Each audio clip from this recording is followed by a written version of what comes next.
예, 시청자 여러분 안녕하십니까? 신원식 장군님 나오셨습니다. 신 장군님 안녕하세요. 예. 자, 신 장군님 지금 북한의 김정은이가 그 3일간 연속으로 전원 회의를 열었습니다. 그 옆에 이제 채용에도 앉혀놓고 그 전원 회의라는 게 결국 북한이 그 뭐 군 주도 성군 국가이기 때문에 사실상 북한의 그 군사 이 문제와 관련되는 부분을 결정하는 그런 기구라고 봐야 되겠죠. 예. 북한도 이제 뭐 크리스마스 선물을 운운했지만 실제로 뭐 선물은 못 보냈고 이제 내년도에 이제 판이 또 바뀌었지 않습니까? 2017년으로 돌아가는 판이니까 과연 이제 어떻게 해서 자기들 전략적 목적을 달성할 것인가 이런 문제에 대해서 나름대로 이제 뭐 중요한 전략적 밝힘은 이미 소수들이 결정했을 거고요.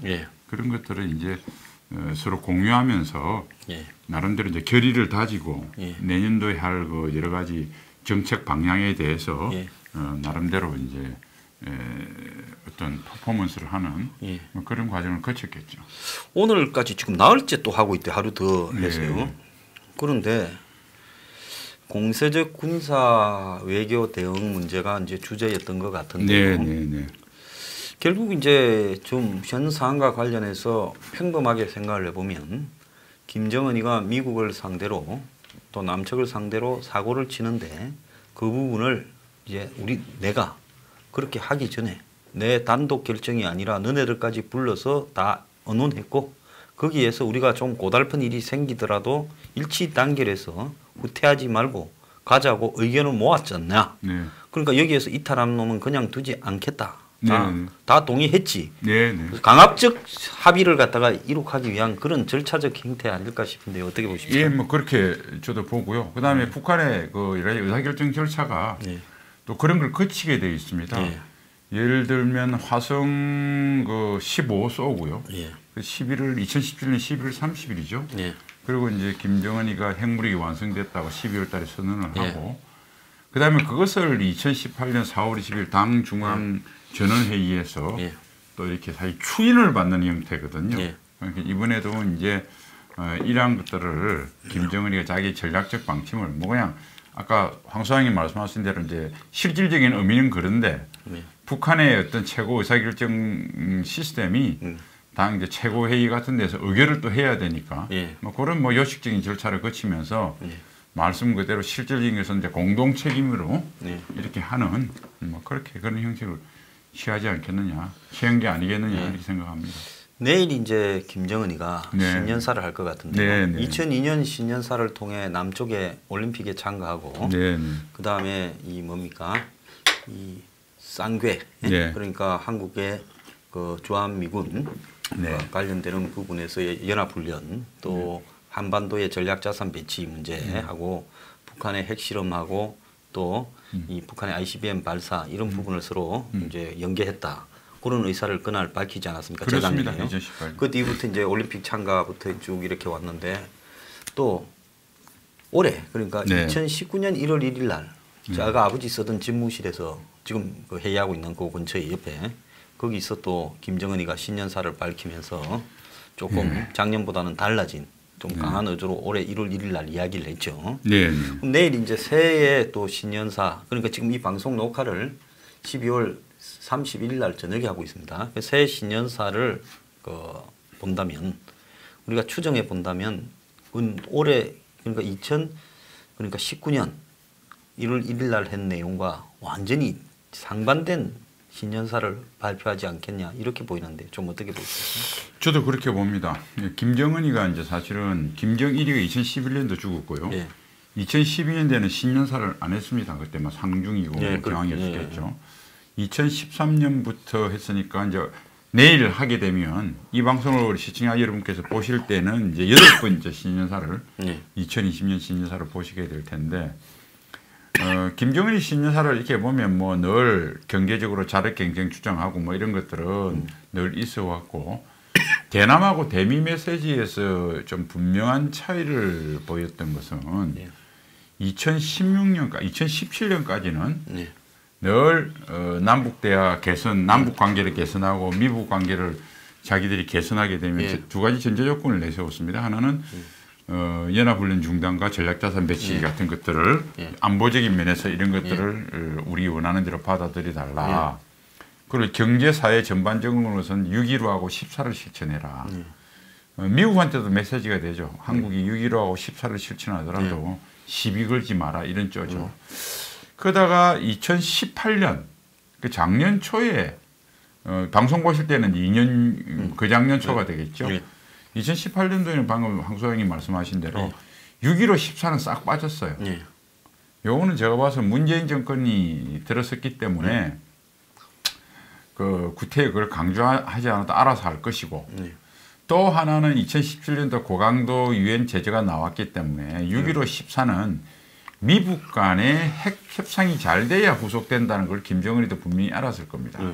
그러니까 6.15, 14는 싹 빼고 전략자산 배치와 그 연합훈련만 중단해라. 그러면 관계 개선하겠다. 그래서 정확하게 2018년도에 한미가 그걸 해줬지 않습니까? 그렇죠. 해줬죠. 해줬죠. 이제 그렇게 갔는데 이제 그거는 이미 되었던 거, 이미 완성이 되었던 거고 앞으로는 제재 해제거든요.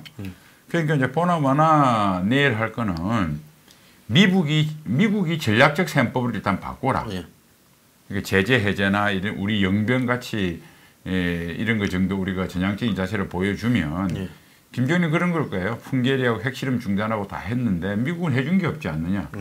이미 뭐 한미연합훈련 중단 같은 건 해준 게 아니에요, 걔한테는.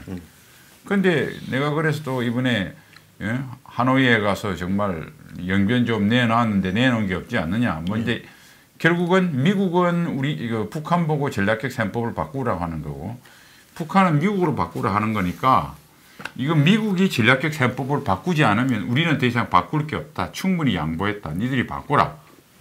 그래서 핵동결 부분 핵동결 정도로 제재 완화하고 건강상 개선 허가해주고 그 다음에 전국적으로 영변 정도만 내려놓으면 영변 내려놓고 우리가 핵확산 금지 조약에 나와 있는 핵 보유 의무만 우리가 준수를 한다고 그러면 모든 제재를 해주고 해달라 뭐 이런 걸 주장하겠죠. 그런 걸 한번 내세울 거고 뭐 두 번째는 그 어느 때보다 북한도 이제 사실은 이제 타격이 왔거든요. 아주 고강도 자력 갱생에 대해서 북한 주민들한테 할 거고 그다음에 그로 인한 불만에 대해서 잠재우기 위해서 마치 미국의 위협이 어마어마하게 됐다. 그리고 곧 군사적 충돌이 있을 수 있을 것 같다. 대비해라. 이것이 준전시 상태에 대한 뭐 준전시라는 표현을 할지 안 할지는 모르겠습니다만은 그런 강도로 북한 주민을 쪼아붙일 거다.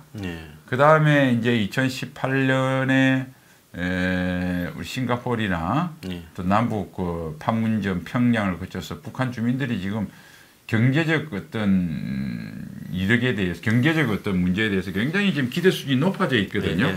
그걸 또 이제 낮출 필요가 있을 거 아니에요. 그런 결산을 할 것 같고 그래서 이제 그런 내용이 담기지 않을까 이렇게 생각을 해봅니다.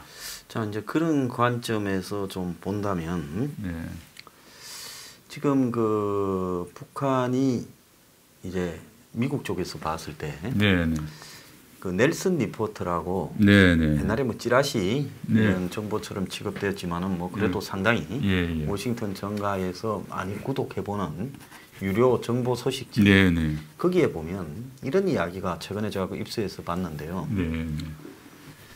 이 김정은이가 미국 대선에 북한의 영향력을 매우 과대평가하고 있다. 근데 실제 미국 대선에는 국내 경제 문제나 국내의 지금 여야 이 부딪히는 이 갈등 이슈 문제지.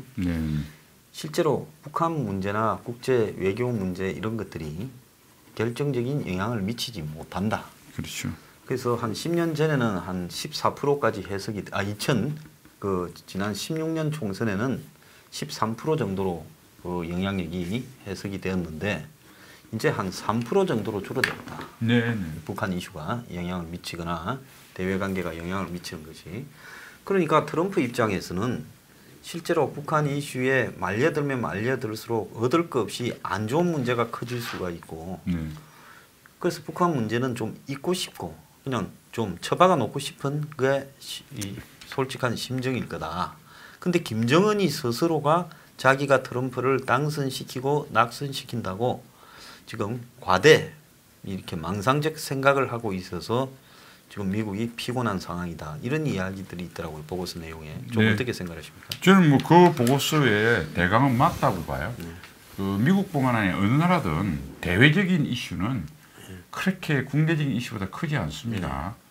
우리나라도 마찬가지죠. 왜냐하면 국민의 삶에 직접적인 영향을 끼치는 것은 대외적인 이슈, 특히 안보적 이슈가 크지 않고 나중에 그게 영향을 끼칠 때는 뭐 손쓸 수 없는 전쟁이 났거나 할 때 나오는 거지 평소에는 못 느끼지 않습니까? 거기다가 이 안보적 이슈는 몇몇 그 행정부 주관의 몇몇 전문 관료들의 영역이지 일반 국민이 그게 개입할 수 있는 여건이 거의 안 되거든요. 미국도 마찬가지입니다. 대외 이슈는 그러니까 여러분들 뭐 잘 아시다시피 그 아버지 부시 때 그 소련을 붕괴시켰고 숙적 소련을 붕괴시켰고요. 걸프전에서 일방적인 승리를 거뒀는데도 바보야 문제는 경제야 클린턴 한 방에 그냥 내려앉아 버렸지 않습니까? 똑같은 거예요. 그러니까 북핵 문제만 봤어도 대외 문제도 크게 영향을 안 끼치는데 그 대외 문제 중에서도 굉장히 작은 부분이거든요. 북한의 미국 입장에서. 미국 입장에서 대선에 국민들이 좀 관심 가지면 미중 문제 정도는 조금 관심이 있을 거예요. 근데 거기도 그렇게 일반 사람들은 큰 관심을 안 가집니다.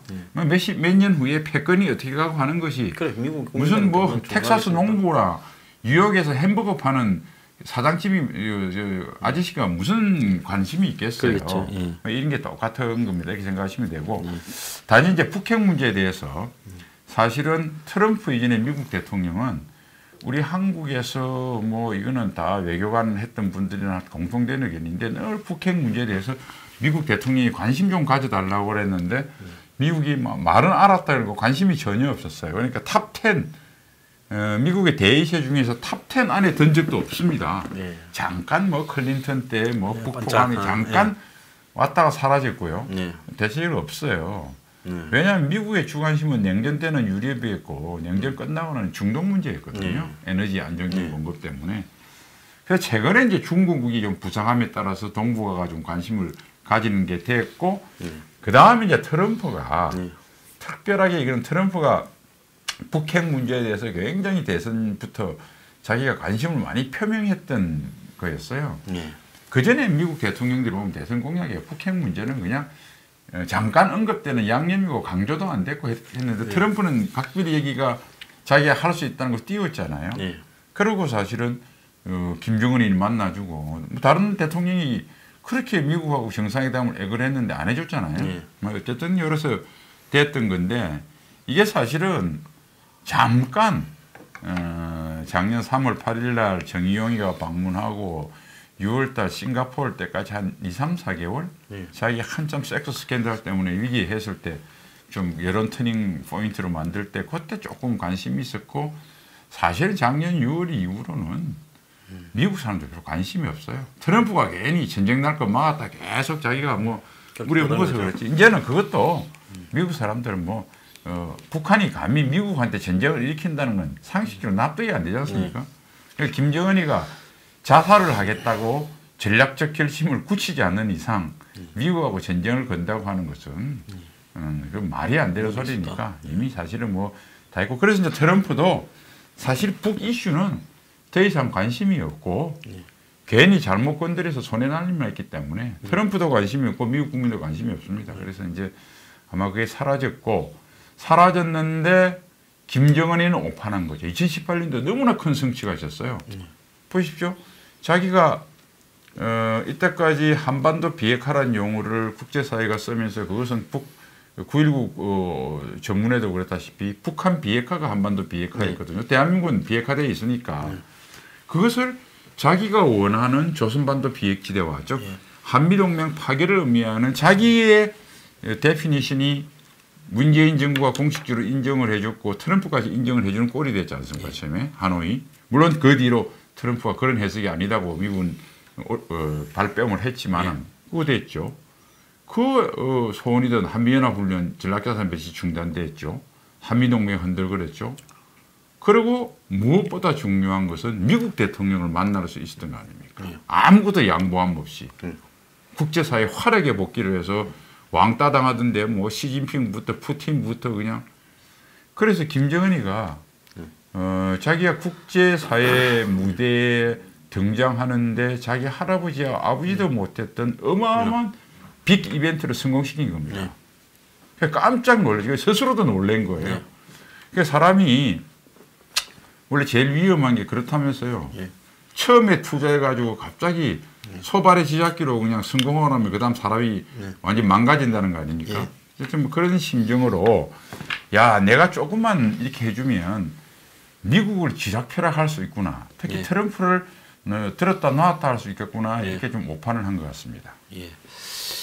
자, 지금 미국 쪽에서 또 북한이 앞으로 쓸 수 중에 이제 하나로 보면 북한이 이제 그 미국하고 좀 이렇게 심해지면 미국의 요격 미사일을 낭비시키는 이제 위장 행동을 할 가능성이 있다. 이런 이야기도 제기되더라고요.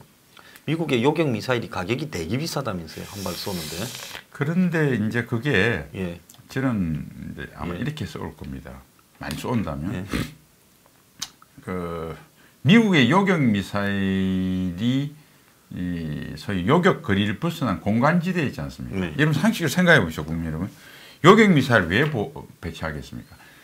뭘 보호하기 위해서 배치하겠습니까? 자기 국토를 보호하려고 했죠. 먼 바다 아무것도 없는 데를 왜 보호합니까? 그런데 미사일 안 쏴요. 그러니까 2017년 보면 미국과 일본 요격 미사일이 아닌 곳. 그러니까 전혀 일본이나 미국 영토를 위협하지 않은 방향으로 쏴버렸거든요. 그다음에 위로 통과하더라도 고도가 높아서 절대 땅이 안 떨어지니까 그는 고도 미사일 그 최고 요격 고도 위로 지나가 버렸고요. 그러니까 제가 봐서는 이제 아마 그 방향으로 쏠 거고 만일 미 본토를 직접 위협하는 방향으로 쏘아서 요격 미사일이 미국이 쏘지 않을 수밖에 없는 거면 그거는 좀 가능성이 없어. 그걸 그렇게 많이 쏘았다고 그러면 요격돼서 망친다는 걸 떠나서 이것은 북한이 물론 그걸 미국이 요격만 하고 참을 수는 있겠지만은 그 가능성보다 본토를 내 국토를 직접 위협하는 방향으로 괌을 직접 떨어지는 방향으로 쏴서 그 쏴드는 괌 영토에 떨어지는 것만 딱 할 수 있도록 레인지가 돼 있어요.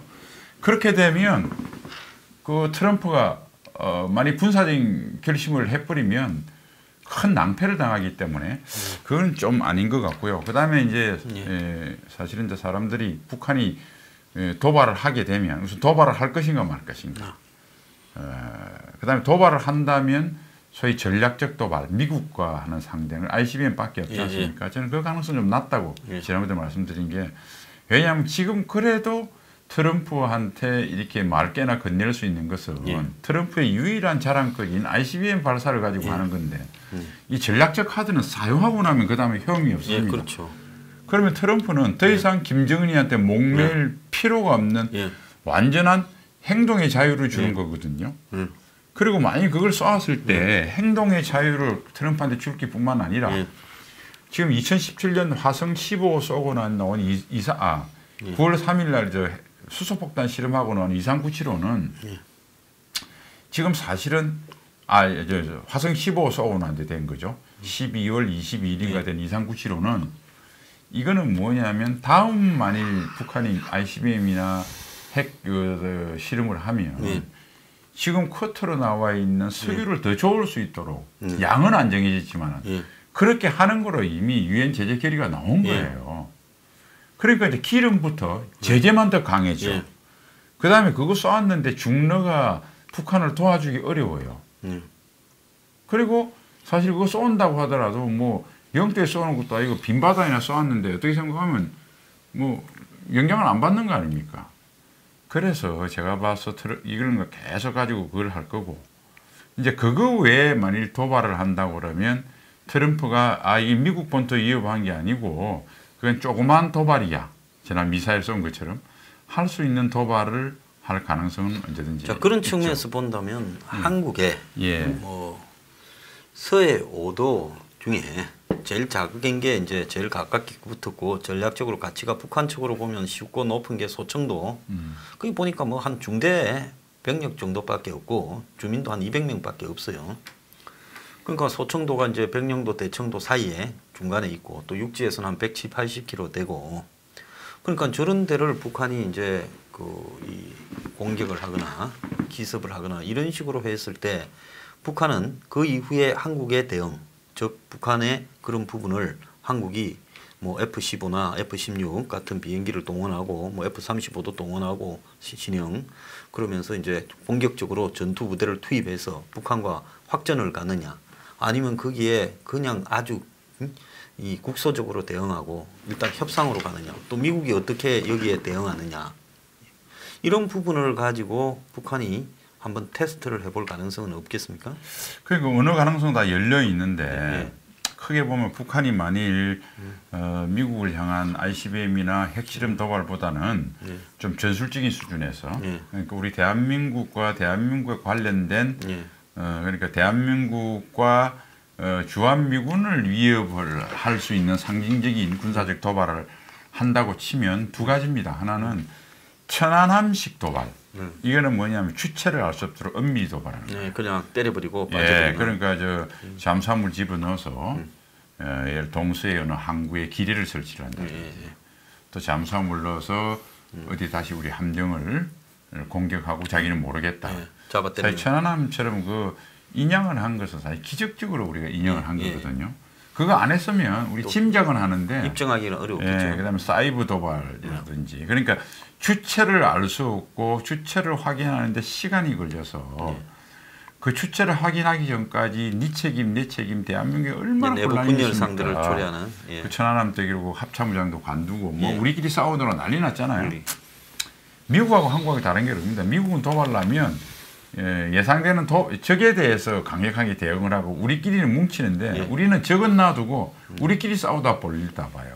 자 그런 도발이 하나 있고 두 번째는 연평도 포격 도발식에 그냥 처음부터 주체를 북한이라는 걸 알 수 있는 노골적으로 노출된 이제 도발인데 자 이제 이게 사실은 문재인 정권 하에 군대가 아니라면 두 번째 도발은 북한이 승산이 없어요. 왜냐하면 연평도는 워낙 예상하지 못하게 포를 쏘았지만은 사실 그때도 우리가 군인 2명하고 민간인 4명 북한에 한 200여 발이 연평도에 떨어졌는데 사실은 사상자 별로 없을 거고 그러니까 우리가 정확해서 사실은 우리가 항공사진이 보면 상당히 북한이 오히려 많이 봤단 말이에요. 북한은 몇 개월 동안 준비해서 때린 거고 우리는 갑자기 정신없이 쏘았는데도 무기위력 차이 그렇게 나고 그다음에 연평도 포격 도발 이후에 굉장한 감시가 이렇게 되어 있기 때문에 사실 북한이 뭐 기습 공격 그 고안부에서 공기부양경 오잖아요. 한 대서 다 하고 있어요. 아니 배 타고 수천 명 오면 바로 수장시키면 됩니다. 그거 아주 간단해요. 그다음에 포격 도발 오면 동굴 같은 데 다 부셔버릴 수 있어요. 그러니까 오히려 기술적으로는 되는데 다 돼. 그러니까 제가 문재인 정권 9.19 군사합의 때문에 이게 도대체 서북 도서에 우리 군의 대비태세가 어떤지 모르겠어요. 최근 창린도나 기타 뭐 한박도 사태를 볼 때도 우선 봤는지 안 봤는지 봐도 모른 체하고 이게 습성화되어 있어가지고 적어도 문재인 정권이 출범하기 전까지 또 출범 직후 2017년까지 되어 있던 대비태세가 제가 군에 있을 때처럼 정상적으로 유지되면 북한은 공개적인 도발을 해서 대한민국을 절대 이길 수 없습니다. 이거는 뭐 초장 그걸 하기 위해서 어마어마하게 준비를 해놨거든요.